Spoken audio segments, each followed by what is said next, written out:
এই প্লাস্টিকে আছে মেয়েদের আঙুল। অবাক হয়ে যাচ্ছ না? আরে লেডিস ফিঙ্গার মানে ঢ্যাঁড়স। আজকে তোমাদের দাদাভাই ঢ্যাঁড়স এনেছে, সবুজ সবুজ কচি কচি ঢ্যাঁড়স। আজকে করব আমি ঢ্যাঁড়স আলু ভাজা। মানে ঢ্যাঁড়স আলু ভাজা রুটি দিয়ে খেতেও ভালো লাগে আর ভাত দিয়ে খেতেও ভালো লাগে। আমি রুটি দিয়ে অনেকবার খেয়েছি, দারুণ লাগে কিন্তু। আর ঢ্যাঁড়স তো শরীরের পক্ষে জানো কত উপকার। ঢ্যাঁড়স সিদ্ধ খাওয়া আরও ভালো। ঢ্যাঁড়স আলু ভাজা করছি।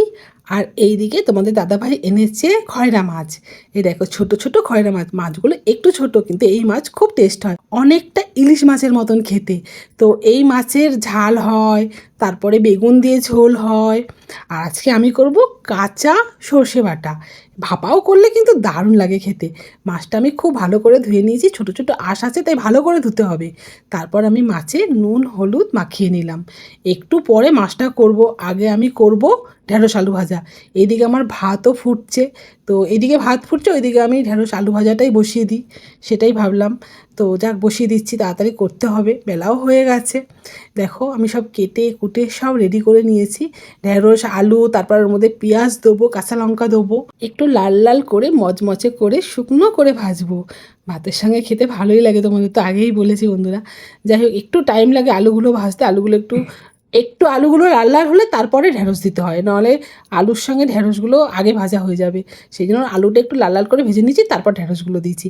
এইদিকে মাছটার জন্য আমি সর্ষে বেটে নিচ্ছি।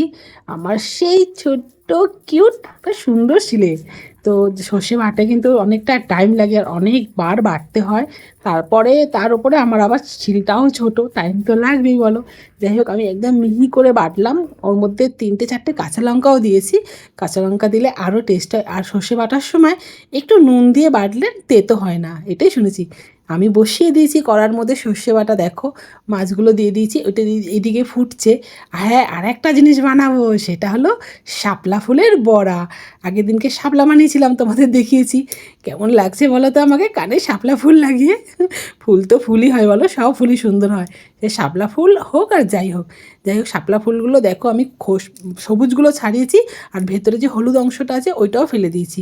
ফেলে এবারে আমি একটা বাটির মধ্যে বেসন, নুন, হলুদ, লঙ্কার গুঁড়ো, কাঁচা লঙ্কা দিয়েছি, পেঁয়াজ কুচি দিয়েছি, সব দিয়ে একটা মানে জল দিয়ে একটু ঘোল বানিয়ে নিলাম, ঘন করে বানিয়ে নিলাম। তারপরে মানে এখন আমার মাছটা হচ্ছে, আমি একটু পরে বানাবো। মাছটা হয়ে গেলে রেডি করে রেখে দিচ্ছি, বেসনটা ভিজলে ভালো। এদিকে আমার বড়াও কমপ্লিট হয়েছে। যাক তোমাদের এটা দেখানো হয়নি, তাড়াতাড়ি করেছি তো। এবার স্নানও করে নিয়েছি, পুজোও করা হয়ে গেছে, খেতেও বসে গেছি। কত তাড়াতাড়ি সারলাম বলো তো। যাই হোক অনেকটা বেলা হয়েছে, এখন টাটা।